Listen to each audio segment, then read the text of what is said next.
Portland pyromaniacs were torching MAGA hats as Trump's crime crackdown ramps up. Federal agents making arrests outside of the ICE facility that's been a flashpoint for protests.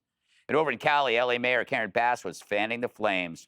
Hope she can put them out by saying agents are hunting Latinos. The President of the United States wants to turn the U.S. military against the American people, essentially saying go in primarily inner city communities and shoot people. Racial profiling of Latinos, which we refer to here as the hunting of Latinos, that has created a blanket of fear. They are trying to dial us back to the 1940s, and that is a tragedy for the American people. You know, Harold, Memphis is your town. You were born there May 11th, 1970. You got my card. It's the home. Joseph Hospital. It's the home of legendary Sun Studios, Graceland, and where the Goo Goo Cluster was invented. Seems like a good place to save. And yet you've seen it decline, crime, and now Trump is trying to save it. Do you salute him for helping to? I've said for weeks, I do. I wish that we were able to send not only the National Guard, but ATF and FBI and other agencies, in addition to ICE, to help police departments combat crime. I've even taken a step further. I think we need a national crime bill because you can't sustain the National Guard being on the ground and all these federal resources. We hadn't had a crime bill in now 31 years. Bill Clinton was the last one to do it. President Trump has a unique opportunity and a real opportunity here to not only do what he's doing now, but to sustain it. I think people who live in Memphis and people who live all across the country, if you tell them I'm going to reduce crime in your neighborhoods, I'm going to reduce fatalities in your neighborhood, I'm going to make it easier and safer for your kids to go to school and for you to go to church and go to work. I don't know anyone who would be objected to that. Now, there are people who object to President Trump, but I don't know anyone who would object to those conditions permeating their community. I do. Yeah. Everyone that has been offered. No, you're saying that there's no one who's rejecting the help. I said people in those communities, the politicians. Well, the politicians are the problem. I want to make sure you understand what I'm saying. They are. Well, I appreciate that, Harold. But just like the claim that the Democrats should vote for the clean CR, and very few, if any, do, and come back to the table, and they don't. They go on CNN to whine. They are trying to do the meme war. Same thing here.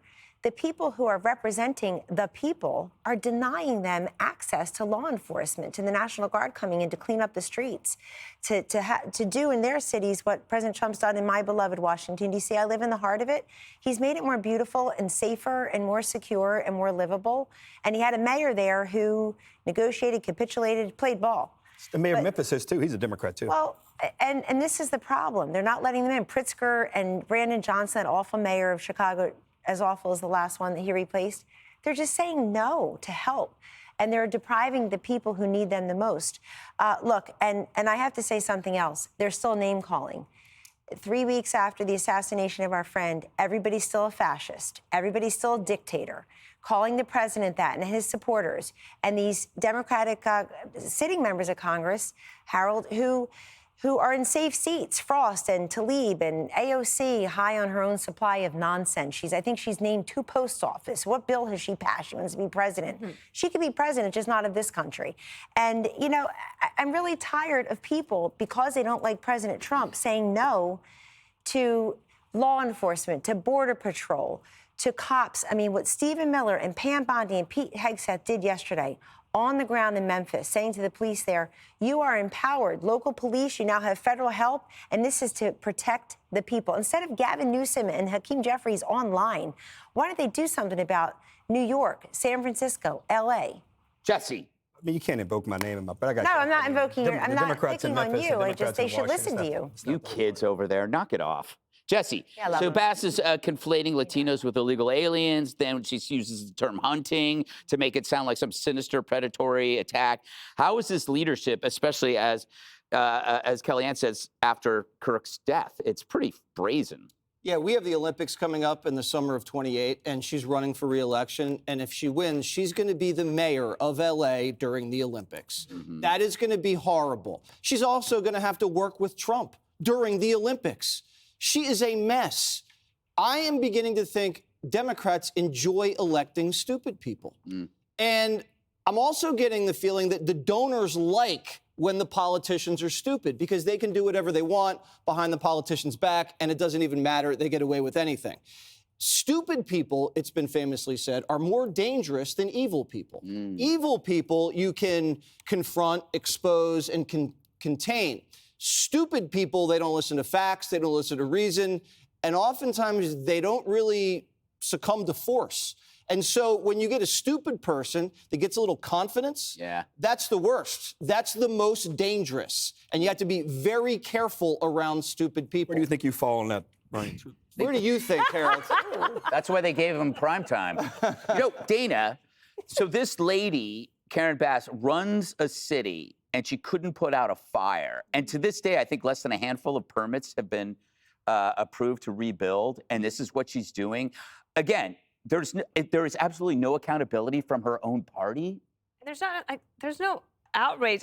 I mean, I don't see any outrage there. And I know that there's probably a lot of people that don't even want to run for office. The thing that she was talking about, she said they're hunting.